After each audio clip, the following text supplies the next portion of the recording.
à tous, bienvenue sur Weblex TV. Aujourd'hui, on va s'intéresser à comment se lancer en franchise. Alors, si vous envisagez de créer votre propre entreprise, vous n'avez peut-être pas nécessairement d'idée originale pour mettre à bien ce projet et vous êtes plutôt séduit par la franchise.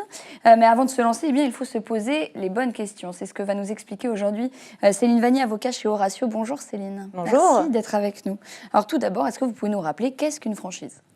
Oui, alors une franchise, c'est un mode d'organisation commerciale qui permet à des entrepreneurs, les franchisés, de vendre un produit ou un service qui a été développé par un fournisseur, en l'occurrence le franchiseur, qui va apporter un savoir-faire, sa marque, son enseigne et son assistance.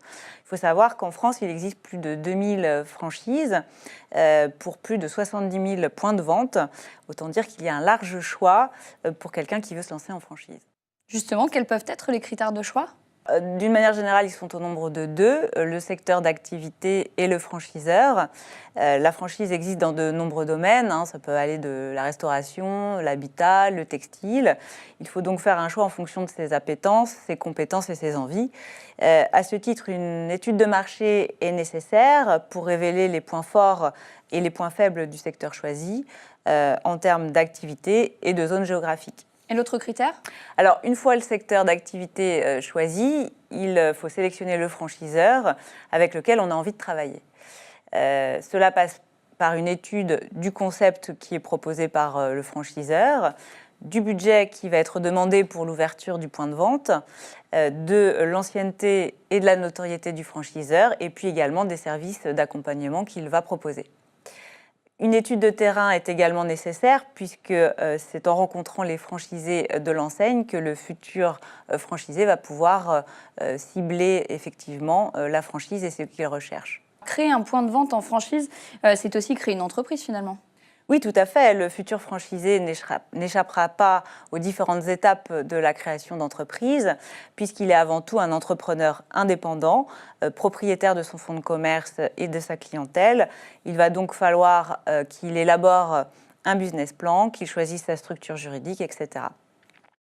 Et sur un plan strictement juridique, il sera aussi essentiel pour lui d'étudier avec précision à la fois les emplacements disponibles sur le secteur, l'état de la concurrence locale, et puis il va devoir également étudier le contrat de franchise qui va être soumis par le franchiseur et le document d'information précontractuelle, le DIP, que le franchiseur a l'obligation de lui remettre au moins 20 jours avant la signature du contrat de franchise.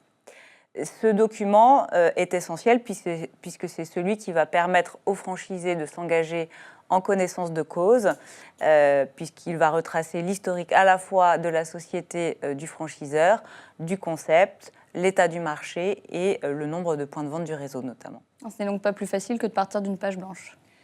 Non, chaque aventure entrepreneuriale, en propre ou en franchise, a ses avantages et ses inconvénients. L'essentiel, c'est de bien s'entourer et surtout de se faire accompagner par des professionnels de la franchise, que ce soit des experts comptables ou des avocats. Merci Céline pour vos explications et on se retrouve très bientôt, toujours sur Weblex TV.